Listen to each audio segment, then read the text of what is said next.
저는 어려서부터 특별한 날, 명절날 이런 날을 참 좋아했어요. 내 생일 이런 날은 참 좋아했어요. 그 이유가 뭐냐면은요, 이 특별한 날, 명절날, 생일날 뭐 이런 아버지가 뭐 좋아하는 뭐 애니버서리 뭐 이런 날들은 기분이 좋으시니까 새 옷을 사주거든요. 저희 집은 8남매예요. 그래서 큰형님으로부터 옷이 대대로 내려오거든요. 그래서 저는 항상 제 작은 형이 입던 옷을 제가 입어야 되거든요. 그러고 있다가 특별한 날이 오면은 눈이 번쩍해져요. 이날은 신발도 새로운 거, 어떤 때는 옷이 새로운 옷으로 딱 내 몫으로 내 걸로 이렇게 딱 오거든요. 그래서 매우 기쁜 날이 되기도 합니다. 사람은 누구나 새 것을 좋아하죠. 낡은 옷을 입다가 새 옷을 입으면 기분이 상쾌해요. 상쾌합니다. 신발도 새 신발을, 요즘에는 얼마나 좋은 신발이 많이 나옵니까? 새 신발을 딱 신으면 그냥 뛰고 싶고 걷고 싶고 날아가고 싶은 충동을 느껴요. 운동선수들이 새 신발을 하면 운동이 더 잘 돼요. 기분이 좋으니까 그렇습니다. 집도 그렇죠. 새 집을 딱 사게 되면 어때요? 기분이 얼마나 좋습니까? 꾸미고 싶고 내 마음대로 하고 싶고 막 그래요. 우리가 가지고 있는 모든 것들의 새 것은 항상 어드밴스 되어 있고 성능이 좋습니다. 요즘에 나오는 그렇죠. 요즘에 자동차도 올드 모델은 뭐 그런 대로 타고 다니지만 뉴 모델이 나오면은 뭐가 달라졌는지 금방 알 수 있어요. 요즘에는 컴퓨터라이즈가 돼가지고 컴퓨터 시스템으로 얼마나 빠르게 얼마나 어드밴스된 그런 차들이 나오는지 몰라요. 가구도 그렇습니다. 그리고 전자제품은 더 그렇습니다. 똑같은 브랜드의 똑같은 이 전자제품이어도 최근에 나온 것이 훨씬 더 좋습니다. 왜냐? 더 좋은 거, 편리한 거, 빠른 거 이런 걸로 나오고, 컴퓨터는 마찬가지죠. 여러분 10년 전에 핸드폰을 가지고 다니는 분 계세요? 요즘 없잖아요. 매년마다 매해마다 왜 새 모델이 나오거든요. 그게 다 상술이잖아요. 비슷비슷하면서도 조금 달라요. 다 다릅니다. 모든 게 달라요. 그래서 새 것을 좋아합니다. 초등학교 다닐 때 나는 언제 형처럼 중학교 교복을 입어볼까 했어요. 근데 금방 오더라고요. 금방 와서 중학생이 되니까 교복을 딱 입었더니 기분만 좋은 줄 알았더니 교복을 입은 대신 공부도 더 많이 해야 되더라고. 그리고 중학생 됐으니까 경례도 잘해야 되고요. 이 경례도 잘해야 되고 예절도 지켜야 되고 행동을 더 초등학교 다닐 때하고는 수준이 다른 그런 행동을 해야 돼요. 교복을 입으니까 머리도 잘라야 되고 선생님께 공손히 절도 해야 되고 그렇단 말이에요. 중학생이 되면 초등학교 때 다녔던 모든 습관과 행위들은 다 잊어버리게 되죠. 잊어버리고 중학생다운 거기에 맞는 공부도 하고 또 말도 하고 예절도 그렇게 합니다. 우리는 대부분 한국에서 태어난 사람들입니다. 한국에서 태어나서 미국에 온 사람들이. 그러니까 미국에 왔으면 한국 것을 그대로 유지해야 될까요? 벗어내야 될까요? 벗어내야 됩니다. 한국으로 살 수는 없잖아요. 한국과 다 다르잖아요. 그러니까 한국에 가지고 있었던 모든 것들은 다 내려놓고 미국에 맞춰서 미국식 사람이 돼야 된단 말이에요. 미국 사람이 되는 거죠. 이렇게 되는 겁니다. 근데 대부분 사람들이 한국에 와가지고 한국에서 와서 한국에서 하던 일을 하는 사람 별로 없어요. 그렇죠? 한국에서 하던 일, 한국에서 하던 입던 옷, 한국에서 하던 모든 것들은 다 이제는 내려놓고 미국에 맞춰서 여기에 맞춰서 일을 하고 시민권을 가진 사람처럼 미국의 시민으로 살게 됩니다. 성경에도 보니까 옛사람으로 살면 천국 못 가요. 새 사람으로 돼야 된다고. 성경에는 새 사람이 되는 것을 거듭난다고 이렇게 표현을 합니다. 거듭나지 아니하면 하나님 나라도 볼 수 없고 하나님 나라에 들어갈 수 없다 이렇게 말씀하세요. 그러므로 새 옷을 갈아입어야 됩니다. 새술은 새 부대에 넣어야 된다는 말이 그 말이에요. 유대인의 관원이었고 실력자였고 레바였죠. 선생이었어요. 이 사람의 이름은 니고데모라는 사람이었습니다. 이분이 어느 날 예수님을 찾아왔어요. 매우 유대인으로서는 하이 클래스입니다. 돈도 있고 재력도 있고 그리고 상당한 식견이 있는 상당한 수준의 높은 그런 선생 지도자였습니다. 그 사람이 예수님 앞에 와서 어느 날 밤 와서 고민을 털어놓았을 때 예수님께서 딱 지적해서 한마디로 사람이 거듭나야 하느니라.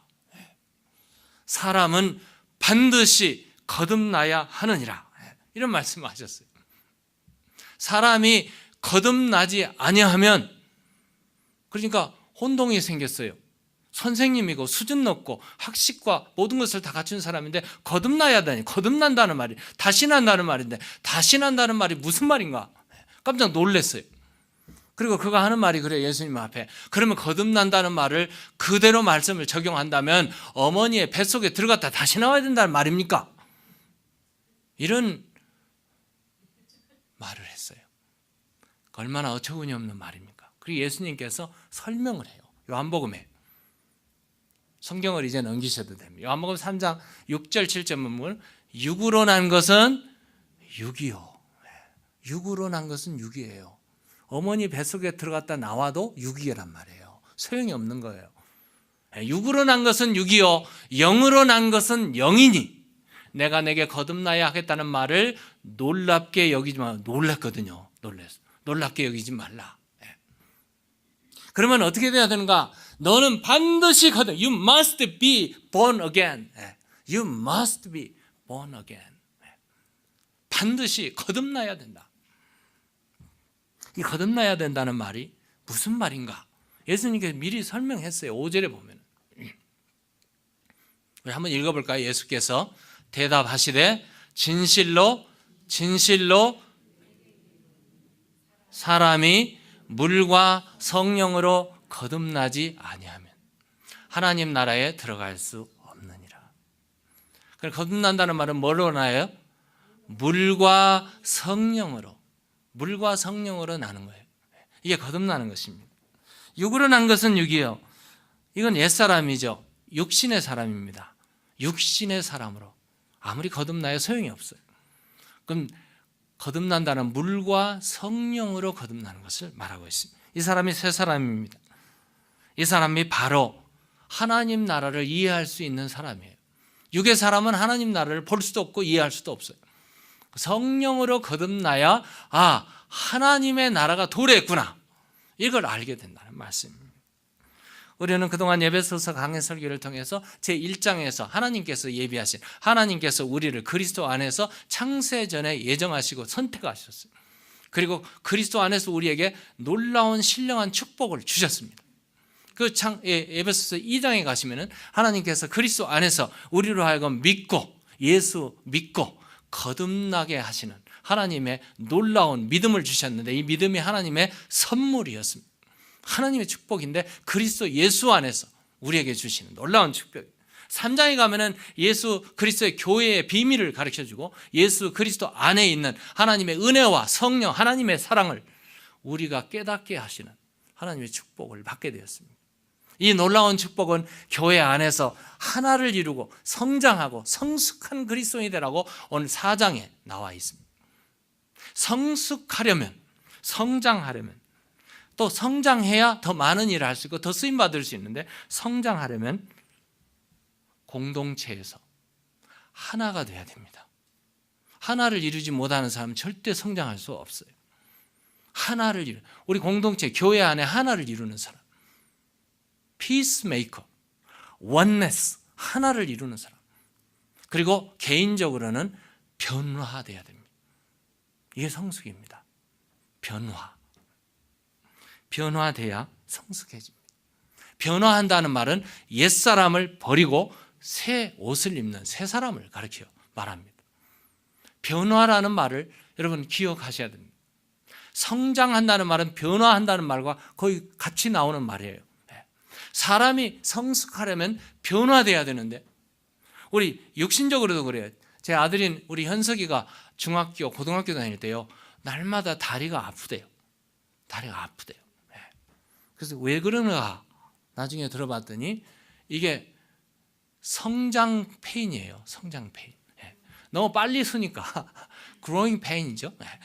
이 너무 빨리 막 크니까 이 몸이 근육이 감당을 못해요. 그래서 막 아픈 거예요. 우리도 마찬가지. 영적으로 성숙하려면 고통이 있어요. 고난이 있습니다. 어쩌면 변화와 성숙을 초래하다가 여러 가지 고난을 통과해야 되는 과정들이 있단 말이에요. 이걸 통과해야 성숙하게 되어지는 것입니다. 이 과정이 통과되면 준비되고 나오는 것이 바로 성숙, 새 사람. 자, 새 사람이 되려면 첫 번째는 옛사람을 벗어야 됩니다.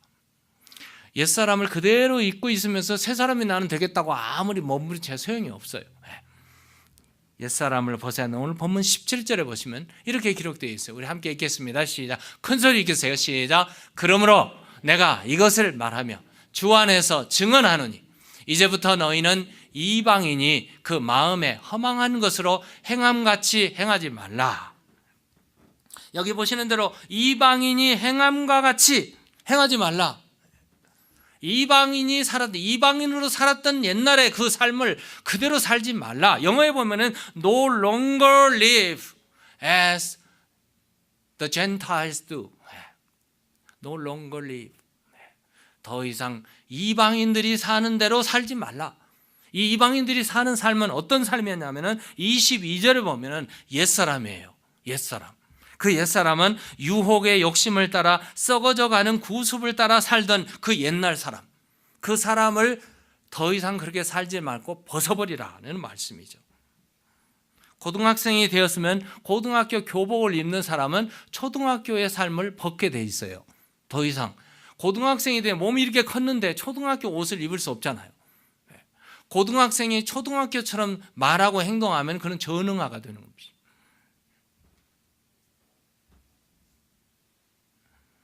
애벌레가 꿈틀거리면서 기어다니죠.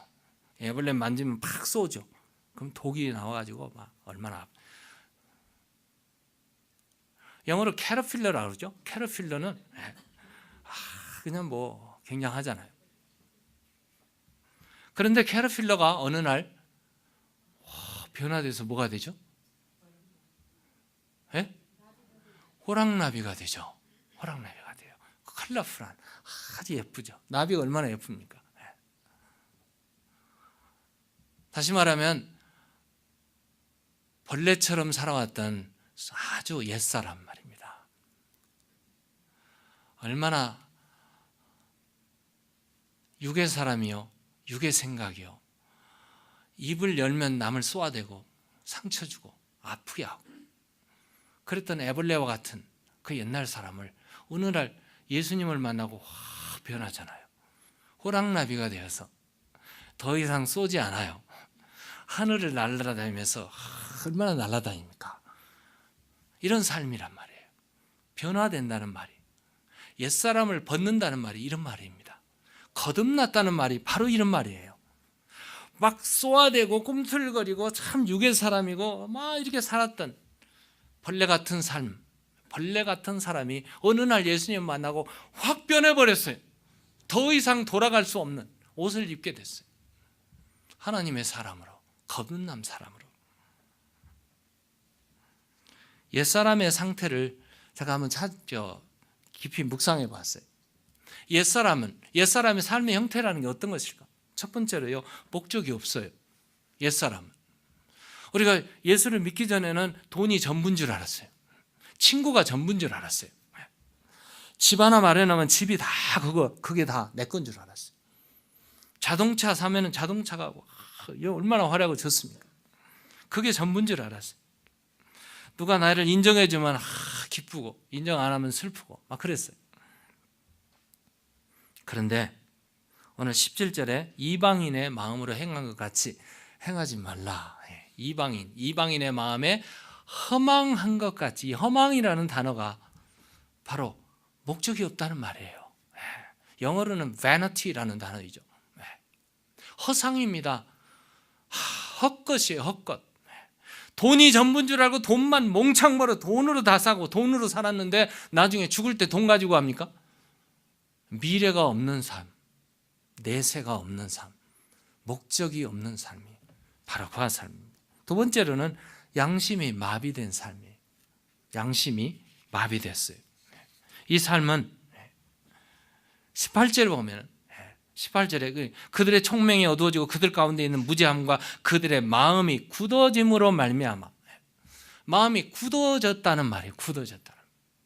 양심이 마비됐다는 말과 굳어졌다는 말이 좀 디퍼런스한 것 같지만 사실은 같은 말이에요. 굳었다는 말은 마음이 무감각해졌다는 말이에요. 마치 돌이 느낌이 있어요, 없어요? 느낌이 없는 사람을 돌 같은 사람이라고 그러죠. 그 사람, 그 마음, 돌 같은 마음.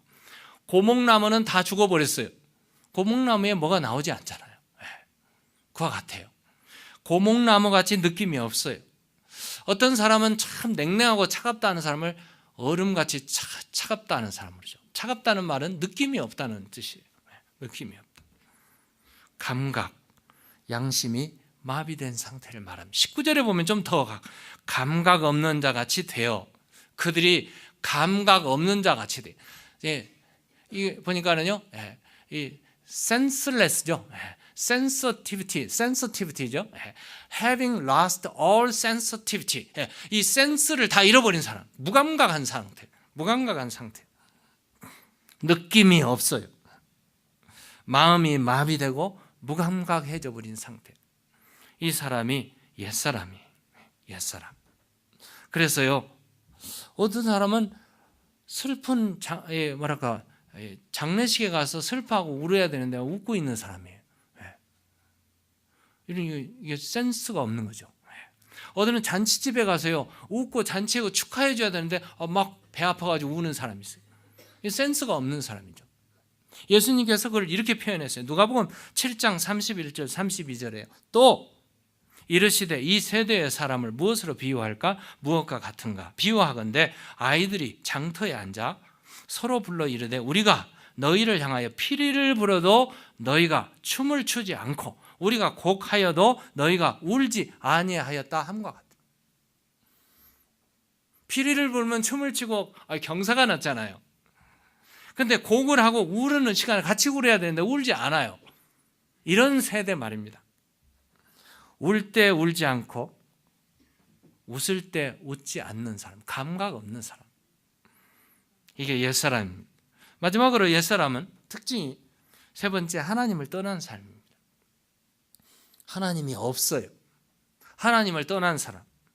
여기 보면 양심이 마비되고 무감각해진 결과가 어떻습니까? 이 18절에 하반절에 하나님의 생명에서 떠나 있도다. 19절에 보면은 자신을 방탕에 방임하여 모든 더러운 것을 욕심으로 행하는 사람. 그러니까 그 마음에 하나님이 있어요, 없어요? 없습니다. 하나님을 모르는 존재, 어리석은 사람, 무신론자, 하나님을 인정하지 않는 자, 무신론자죠. 시편 14편은 1절에 보면은요, 어리석은 자는 그 마음에 이르기를 누가 없다? 하나님이 안 계시다고 그러는 사람이에요. 이 사람이 어리석은 사람입니다. 옛사람을 우리는 가리켜서 어리석은 사람. 유명한 기독교 신학자인 프랜시스 셰퍼라는 분이 계십니다. 그분이 현대인을 향하여서 이렇게 말했어요. 현대인의 가장 큰 불행은 절대성을 상실하는 것이다. 그런 철학적 표현을 했습니다. 절대성을 상실했다. 요즘의 시대가 그렇습니다. 요즘에 우리가 살고 있는 시대를 포스트 모더니즘이라고 합니다. 전부 개인주의자고 개인 경험을 하고 개인이 옳다면 옳은 거예요. 절대성이 없습니다. 미국의 교육이 요즘 그렇습니다. 미국의 법정이 요즘 그렇습니다. 그래서 요즘에 법정에 세워졌던 모세의 10계명들이 다 떼어내리잖아요. 학교의 모든 것들을 다 떼어내리잖아요. 기도도 못하게 하잖아요. 성경을 가르치는 것을 못하게 해요. 왜요? 절대성, 절대 권리, 절대 권위를 가지신 성경을 이제는 내리는 거예요. 내리는 거. 그 전부 상대적이에요. 내 경험이. 절대가 상대가 되고 상대가 절대가 되어버린 세상이 바로 이런 이런 세상이 되어버리고 말았다는 겁니다. 이 세대를 가리켜서 거역하는 세대, 상대주의적인 세대, 매우 독립적인 세대, 이렇게 말을 하고 있습니다. 이 세대를 향해서 예수님께서 말씀하신 것이 있어요. 오늘 그리스도인들에게 촉구하는, 정말 사람의 행복과 불행이 어디에 있는가? 이 요한복음 15장에 보면 예수님께서 요한복음 15장 5절에 한번 읽어볼까요? 나는 포도나무요 너희는 가지라. 그가 내 안에 내가 그 안에 거하면 사람이 열매를 많이 맺나니 나를 떠나서는 너희가 아무것도 할 수 없음이라. 여기에 희비극이 엇갈립니다. 정말 세상에 불행한 일은 예수님은 포도나무요 우리는 가지니까 포도나무와 가지가 붙어 있지 않으면 불행한 사건이 터집니다. 이게 오늘 현대인에게 가장 중요하게 예수님께 말씀하신. 오늘 우리의 비극은 어디 있는가? 가지가 포도나무에 붙어 있어야 되는데 떨어져 있다는 거예요. 그러면 가장 행복한 일은 무슨 일인가? 가지가 붙어 있으면 돼요. 그러면 원통에서 나오는 모든 원액이죠, 자양분이죠, 모든 이 행복한 요소들을 그냥 붙어 있으면 저절로 공급이 돼요. 예수님은 포도나무, 예수님은 포도나무, 우리는 가지. 예수님 안에 붙어만 있으면 되는 게 우리의 행복이란 말이에요. 그러므로 옛사람을 벗으려면 우리가 해야 되는 일이 있어요. 예수님을 만나면 됩니다.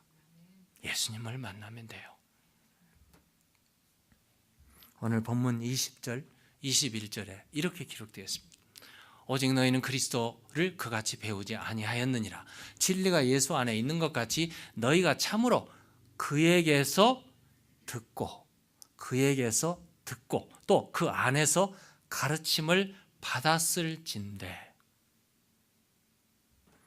너희가 그에게서 듣고. 오늘 많은 사람들이 예수님을 듣는 거하고 예수님에 관하여 대하여 듣는 거하고 그 디퍼런스를 잘 몰라요. 굉장한 디퍼런스입니다. 오늘 많은 사람들이 예수님에 대해서, 예수님의 이야기, 예수님의 말씀, 예수님에 대한 모든 것을 배우고 듣고 연구하는 사람들이 많아졌어요. 그런데 예수님하고는 상관이 없어요. 왜요? 예수님을 듣지 않으니까. 이 디퍼런스입니다. 예수님에 대해서 얘기하는 거하고 예수님을 직접 만나는 거하고는 다르다는 겁니다. 오늘 본문이 얘기하고 있어요. 너희가 참으로 그에게서 듣고 그를 듣는 겁니다. 예수님을 인격으로 만나는 것입니다. 오늘 우리의 신앙생활에서 이게 있어야 된다는 겁니다. 오늘 많은 사람들이 설교를 듣고 방송을 보고 뭐하고 예수님에 대해서 많은 것을 인폼을 많이 듣습니다. 예수님에 관하여, 예수님에 대하여, 예수님의 이야기, 또 사람들의 간증 얘기, 무슨 얘기 다 듣습니다. 정말 들어야 될 게 뭘까요? 예수님을 듣는 것입니다. 우리 영어로 표현하면 about Jesus Christ, about the story of Jesus Christ.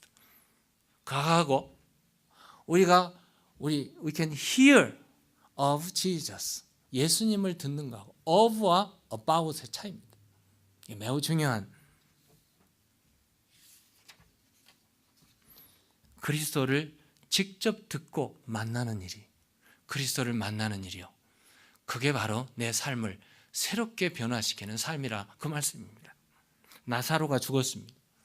나흘이 되었습니다. 시신이 썩었습니다. 냄새가 납니다. 마리아와 마르다가 눈물을 흘리면서 한없이 슬퍼하고 있습니다.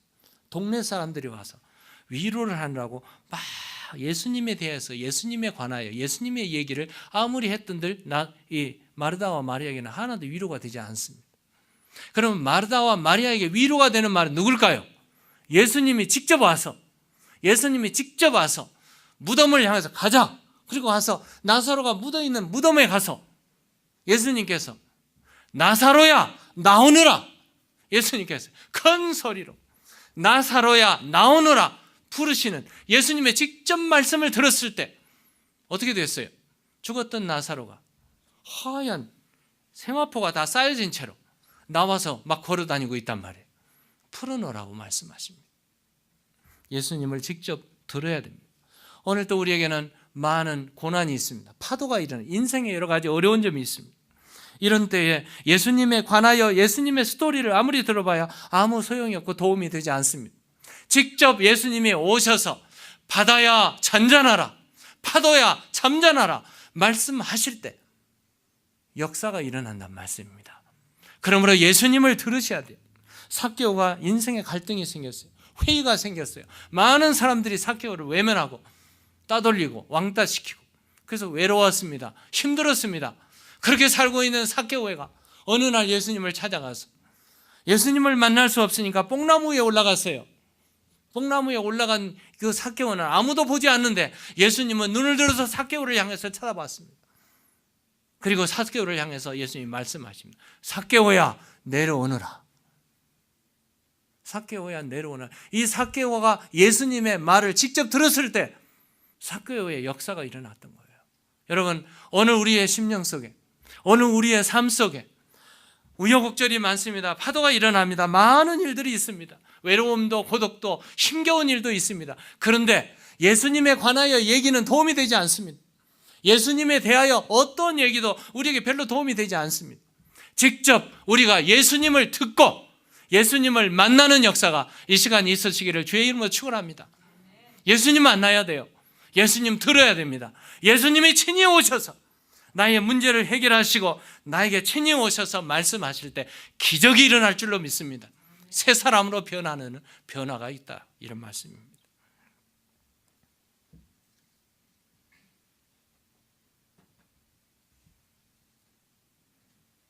예수님을 만나면 새 사람으로 이루어지는데 새 사람의 캐릭터가 바뀌어지죠. 옛사람은 우리의 인격에서 다 사라져버리고 새 사람이 되어지는데 어떻게 달라진가 봅시다. 24절입니다. 오늘 본문 24절을 보면 하나님을 따라 의와 진리의 거룩함으로 지으심을 받은 새 사람을 입으라, 이렇게 말씀합니다. 제가 전도사 시절에 아이들을 이렇게 주일학교 애들을, 중고등부 애들 이렇게 많이 다뤄봤는데요. 아이가 특별히 각 가정마다 애들이 다 달라요. 하는 말투도 다르고 밥 먹는 모습도 다르고 그리고 그들이 행동하는 스타일이 다 다릅니다. 앉는 스타일, 서서 걷는 스타일 다른데요. 제가 몰랐어요. 다 뭐 독특하니까 저게 다르겠지 그랬는데 그 아이들의 신방을 가보니까 알겠더라고요. 신방을 가보니까 아버지가 앉는 모습이 아들이 앉는 모습이더라고. 여러분 아세요? 그러니까 아버지가 처신 잘해야 돼요. 밥 먹는 스타일도 말하는 말투도 부모의, 그러니까 그 아버지의 그 아들이라는 말이 거기 나온 말이에요. 똑같아요. 똑같습니다. 우리가 매일매일 예수님을 만나게 되면 어떻게 될까요? 우리의 인격, 우리의 말, 우리의 생각, 우리의 모습이 예수님처럼 될 줄로 믿습니다. 이게 바로 새 사람입니다. 이게 바로 새 사람이에요. 아담 안에서 옛 사람이었어요. 육의 사람이었습니다. 아담 안에 우리는 전부 찌르고 막 상처 주고 아프고 육신의 생각만 했던 육신의 사람, 옛 사람, 하나님의 형상을 다 잃어버린 사람들이었어요. 거의 다 잃어버렸습니다. 그런데 예수님을 만나고 예수님처럼 되고 형상이 복구됩니다. 예수님 안에 거듭남으로 복구가 되는데 여기 보시는 대로 의와 진리의 거룩함으로 복구가 됩니다. 하나님은 선하신 분이십니다. God is good, goodness, righteousness and holiness. 하나님의 거룩, 하나님의 의, 하나님의 선하심, 예수 안에서 하나씩 하나씩 리커버리가 된단 말이에요. 복구가 됩니다. 이건 어떻게 가능한가? 날마다 우리의 삶이 예수님을 듣고 예수님을 만나고 예수님과 함께 살고 예수님과 친밀한 교제를 매일매일 가질 때 일어나게 될 줄로 믿습니다. 이게 바로 새 사람입니다. 새 사람이 되려면 두 가지 특징이 있는데, 두 가지 선행돼야 될 조건이 있더라고요. 새 사람이 되려면 두 가지 선행 조건이, 첫 번째가 주님의 진리의 말씀을 진리로 받아들이는 거예요. 하나님의 말씀을 진리로 받아들이는 거예요. 오늘 24절에 보면 의와 진리의 거룩함으로 지음을 새 사람을 입으라 그랬고요. 21절에 보면 진리가 누구 안에 있어요? 예수 안에 있어요. 그 진리를 말씀이신 예수님을 진리로 받아들이는 거예요. 두 번째로는 말씀을 따라 습관을 바꿔야 새 사람이 됩니다. 습관이라는 말은 하루아침에 생기는 게 아니죠. 똑같은 일을 매일매일 반복하면 그게 습관이 돼요. 헤빗이 됩니다. 음식도 이것만 먹고 계속 먹으면 그 헤빗이에요. 음식의 헤빗입니다. 운동도 그렇습니다. 그런데 그 헤빗이, 옛날에 하던 헤빗을 끊어내야 돼요. 끊어내야 됩니다. 그런데 많은 사람들이 그걸 그대로 하고 있으면서 주여 끊게 하여 주옵소서 그런단 말이에요. 거기 문제가 있어요.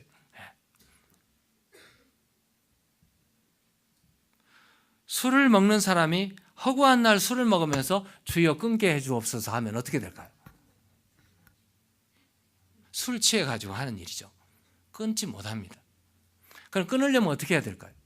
도박을 늘 하던 사람이 도박의 현장에 가서 센트럴시티 가서 주여 나로 하여금 끊게 해주세요. 소용이 없는 기도잖아요. 소용이 없단 말이에요. 이 습관을 끊는다는 말은 끊는다는 말은 옛사람을 벗어버린다는 말이에요. 벗는다는 말이 헬라어로 찾아봤더니 아포티데미라는 단어인데, 이 말은 끊는다는 말이 내려놓는다는 말이에요. 내려놓는다는 말. 비운다는 말이에요. 그러면은요, 술, 담배 하던 사람들이 술, 담배를 끊으려면 어떻게 돼요? 내려놓으면 돼요. 내려놓으면. 나를 비워야 그 다음에 새 것이 들어오잖아요. 근데 그걸 그대로 유지하면서 주여 끊게 해 주옵소서 안 된다는 말씀이에요. 그러니까 하나로 습관이 자리가 잡히면은 다른 습관이 들어오지 못한다는 말씀이에요. 여러분, 날마다 허구한 날 늦잠 자는 사람이 내일은 새벽 기도 가게 해주세요 그런다고 되는 게 아니란 말이에요. 늦잠 자는 습관을 내려놓는 겁니다. 끊는 겁니다. 비우는 겁니다. 그래야 주님이 역사하세요. 과감하게 헌신하고 끊고 주님의 거룩과 의를 향해서 달려가고, 나의 비워진, 나의 끊어진, 나의 벗어버린 그 삶 속에 주님이 입혀주시는 성령의 옷을 입게 되면 된다는 말씀입니다. 새 사람을 입으라는 말이 엔두오라는 헬라 단어인데요, 옷을 정장으로 입는다는 뜻입니다. 정장으로 입는데 이게 문법에 부정과거형으로 되어 있어요. 부정과거형은 한 번 입고 끝이 아니에요. 한 번 입고 끝이 아니라 부정과거형은 한 번 입으면 계속 입는다는 말이에요. 새 사람을 입는다면 새 옷으로 계속 입는다는 뜻입니다. 그러면 벗는다는 말도 계속 부정과거형이에요. 벗는다는 말도 계속 벗어나가는 거예요. 그러면 벗고 입는 일은 계속된다는 말씀입니다. 옛사람을 벗어버리고 새 옷을 덧입고 나가는 것이죠. 시간이 좀 갔습니다만 오늘 설교 내용을 한마디로 요약할 수 있는 간단한 얘기를 하고 마치려고요. 어느 왕이 국민들이 어떻게 사나 해가지고 민정시찰을 갔답니다. 민정시찰을 가서 평복을 입고 사람들과 똑같이 해서 어느 마을에 도착했는데, 마을의 다리 밑에 불쌍한 청소년이 하나 있었어요. 고아였습니다. 부모도 없이 불행하게 살고 있었어요. 그래서 그 왕이 측은히 여기고 저 아이를 데려다가 내 아들로 삼아보자, 이런 마음이 충동이 생겼어요. 그래서 그 아이를 향해서 이제 데리고 궁궐로 갔습니다.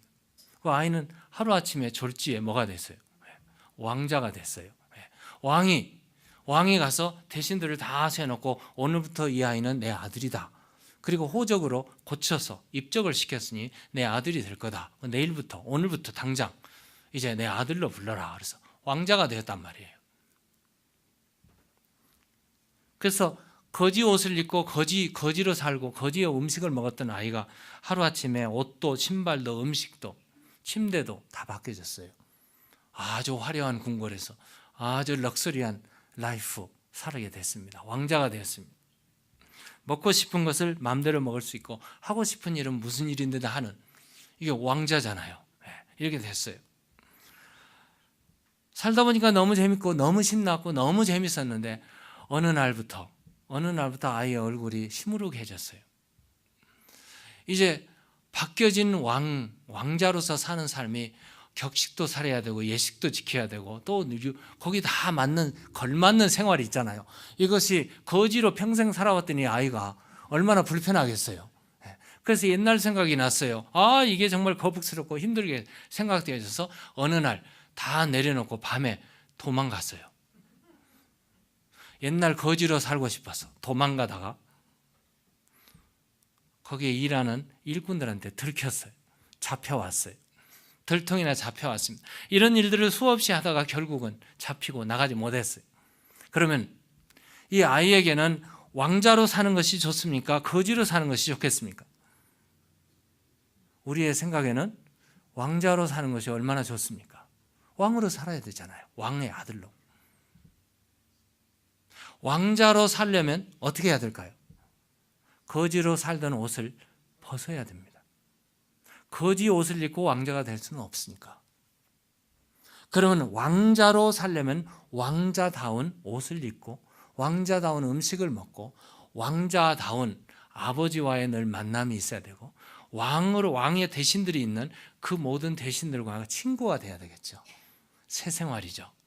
이것이 바로 새 생활이라는 말씀입니다. 새 사람을 입는 삶이죠. 우리는 옛사람이었습니다. 죄의 노예였습니다. 사탄에 매여서 종살이를 하고 정말 추악하고 더럽고 악한 삶을 살았던 우리였습니다. 그런데 어느 날 우리가 예수 그리스도를 만나고 하나님의 왕자, 하나님의 자녀가 되었습니다. 놀라운 삶입니다. 성령으로 인침받고 새 옷을 입고 새 사람이 되었습니다. 이제 우리는 어떻게 살아야 될까요?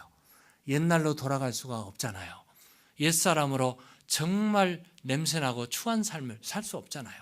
이제는 하나님의 자녀로 매일매일 예수님 만나고 예수님이 나의 친구가 되고 예수님의 말씀이 나의 모든 법이요 나의 모든 삶이요 나의 모든 생활이란 말이에요. 이 삶을 살게 될 때 하나님의 나라가 우리 가운데 임하고 우리의 삶은 날마다 에브리데이 새 생활을 살게 될 줄로 믿습니다.